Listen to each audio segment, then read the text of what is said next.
சில ஐடி கார்டில் உங்களுடைய சரீரத்தில் என்ன மார்க் இருக்குன்னு கேட்டு எழுதி வச்சிருப்பாங்க. இங்கே வந்து மச்சம் இருக்குது சார், இந்த ஒரு தழும்பு இருக்குது சார், அதையும் எழுதி வச்சிருப்பாங்க. அப்போ ஐடி கார்டை பார்த்துட்டு கேட்பாங்க, எங்க உங்க தழும்பை காட்டுங்க, ஏன்னா அது எழுதிருக்கு, பர்த் மார்க் இருக்குது, அதை எழுதி வச்சிருக்கிறாங்க நீட்டா. இந்த பூமியில ஐடென்டிஃபிகேஷன் இல்லாம ஒண்ணுமே நடக்கிறது இல்லை. ஆவிக்குரிய உலகத்திலையும் அதே தான். இன்னைக்கு நான் உங்களுக்கு ஒன்று சொல்றேன் பாருங்க, இதுதான் பேஸ் உங்களுக்கு. What is your identity? இன்னைக்கு ஐடி கார்டு வச்சிருக்கிறீங்க, அதெல்லாம் ஓகே. உங்களை உங்க வீட்டில் என்ன சொன்னாங்க? சிலருடைய ஐடென்டிட்டி என்னன்னா, நான் ஆஃபீஸர், நான் கண்டக்டர், நான் இன்ஜினியர், நான் போலீஸ் வேலை பார்க்குறேன். இவங்களுடைய வேலை தான் இவங்களுடைய ஐடென்டிட்டி. நான் கார்பெண்டர், நான் எலக்ட்ரீஷியன்.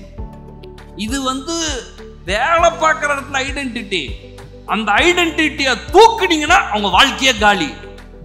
ஏன்? ஐடென்டிட்டி இன்ஜினியர், ஏதோ ஒரு டாக்டர், அது இல்லை உங்க ஐடென்டிட்டி. அது இல்லை உங்க ஐடென்டிட்டி. அது நீங்கள் செய்கிற வேலை. எல்லாம் சொல்லுங்க, வேலை. ஒரு வேலை நீங்க 10 வருஷம் இன்ஜினியரா இருந்திருக்கலாம், அப்புறம் அடுத்த 10 வருஷத்துல வேற துறையில போய் நீங்க வேலை செய்யலாம். ஃபயர்மேன் ஆயிடலாம் நீங்க, இல்ல போலீஸ் ஆபீசர் ஆகலாம் நீங்க. அப்புறம் திருப்பி ரிட்டையர்ட் ஆயிட்டு வேற ஒரு துறையில போய் நீங்க சேவை செய்யலாம். இந்த துறைகள், வேலைகள் மாறும். இதை ஐடென்டிட்டியா எடுத்துக்காதீங்க. இந்த உலகத்துல இருக்கிறவங்க ஐடென்டிட்டியா எடுத்துக்கிறாங்க. நான் பிசினஸ் பண்றேங்க, பிசினஸ் கொஞ்சம் டவுன் ஆயிடுச்சுன்னா இவன் இருதயம் டவுன் ஆகுது, இவன் மனசு டவுன் ஆகுது, டென்ஷன் ஆகுது. ஏன் டென்ஷன் ஆகுற? கொஞ்சம் காசு இல்லாம போயிடுச்சுன்னா இவன் ஐடென்டிட்டி அஃபெக்ட் ஆயிருது.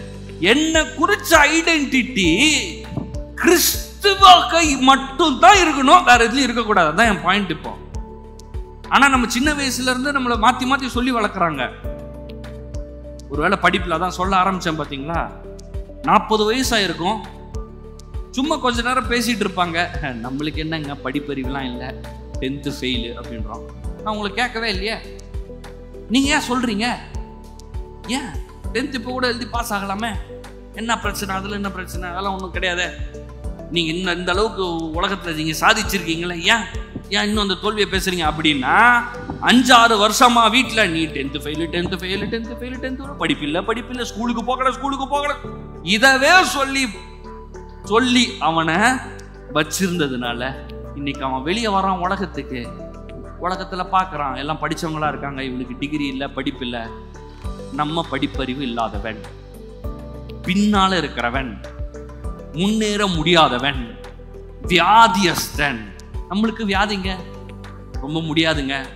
பேசும்போதே பார்த்தீங்கன்னா முடியாதுங்க, காசு இல்லைங்க, கடன்காரன் நான் ரொம்ப ரொம்ப ரொம்ப நல்ல ஒரு லைஃப்லாம் கிடையாது நம்மளுக்கு அப்படின்னு தான் பேசுறது. ஐடென்டிட்டி. நான் என்ன சொல்றேன்னா, இந்த எந்த ஒரு பிசிக்கல் ஐடென்டிஃபிகேஷனும், இந்த உலகம் போடுகிற ஐடென்டிட்டி, இதை நான் ஏற்றுக்கொள்ள மாட்டேன், நான் ஏற்றுக்கொள்ள மறுக்கிறேன். என்னுடைய ஒரே ஐடென்டிட்டி, பெரிய ஐடென்டிட்டி, நான் கிறிஸ்துவுக்குள்ளாக இருக்கிறேன். எல்லாம் சொல்லுவோமா? நான் கிறிஸ்துவுக்குள்ளாக இருக்கிறேன்.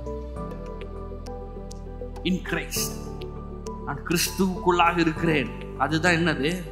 பெரிய ஐடென்டிட்டி.